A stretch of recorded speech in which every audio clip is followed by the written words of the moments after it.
আসসালামু আলাইকুম। আজকে আমি চিংড়ি মাছ দিয়ে দেখুন, এটা হলো নারকেল আর ঝাল দিয়ে আমি এটা ভাজে নিচ্ছি। এটা আমি নারকেলের দুধ দিয়ে রান্না করব।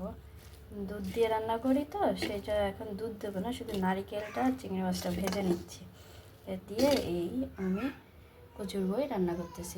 গাইস সাথে থাকুন, দেখতে থাকুন। এটা একটু ভাজা ভাজা করে নিতে হবে নারকেল আর চিংড়ি মাছটা। আমি ঝাল দিয়েছি, মশলা তেমন কোনো কিছুই দিই নাই। পেঁয়াজ আর ঝাল দিয়ে আর চিংড়ি মাছ আর নারকেল দিয়ে ভাজা ভাজা করতেছি। এটা পানি দিয়ে দিচ্ছি। পানি দিয়ে আর একটু কষায় নেব। দেখুন, এটা আমি হালকা পানি দিয়েছি অল্প পরিমাণে। আর একটু মাখা মাখা হয়ে আসবে তখন আমি কচুর বইটা বা লতি বলে সেটা ঢেলে দিব। এখন আমি কচুর বইটা এভাবে ঢেলে দিচ্ছি। ঢেলে কচুর বইটা আমি কষিয়ে নেব নারকেলের সাথে।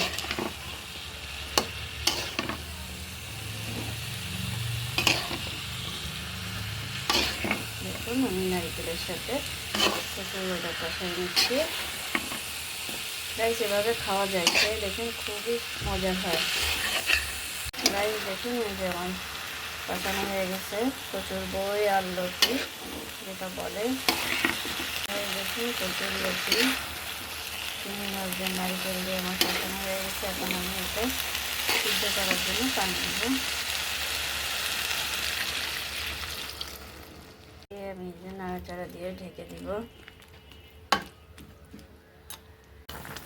এই দেখুন রাইস কুক হয়ে গেছে। এটা সিদ্ধ হবে, একটু ঘন ঘন নাড়তে হবে।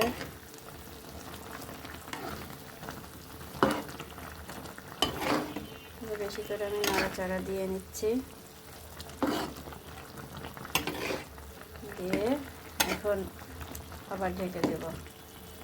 গাইস এই দেখুন আমার রান্নাটা হয়ে গেছে প্রায়। ঝোল এরকম রাখলেও হয়, যারা ঝোল ঝোল খায় তারা এরকম ঝোল ঝোল রাখে। আর যদি একেবারেই শুকনো শুকনো খায় তাহলে শুকনো শুকনোও রাখতে পারে। আমি এখানে একটু ঝোল কমাবো আর তেলটা একটু ফুটবে। গাইস এই আমার তৈরি হয়ে গেল, রান্না করে ফেললাম নারকেল দিয়ে চিংড়ি মাছ দিয়ে কচুর লতি বা কচুর বই।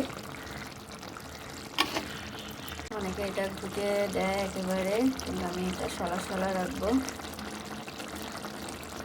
এই তৈরি করে ফেললাম নারকেল দিয়ে চিংড়ি মাছ দিয়ে কচুর বই বা লতি রান্না। গাইস আমার এই রান্নাটা আপনাদের ভালো লাগলে লাইক করবেন, শেয়ার করবেন, সাবস্ক্রাইব করে দিবেন, বেশি বেশি করে উৎসাহিত করবেন যাতে আমি আরও অন্যান্য নতুন ভিডিও দেখাতে পারি রান্নার অন্যান্য জিনিসের। ধন্যবাদ সবাইকে।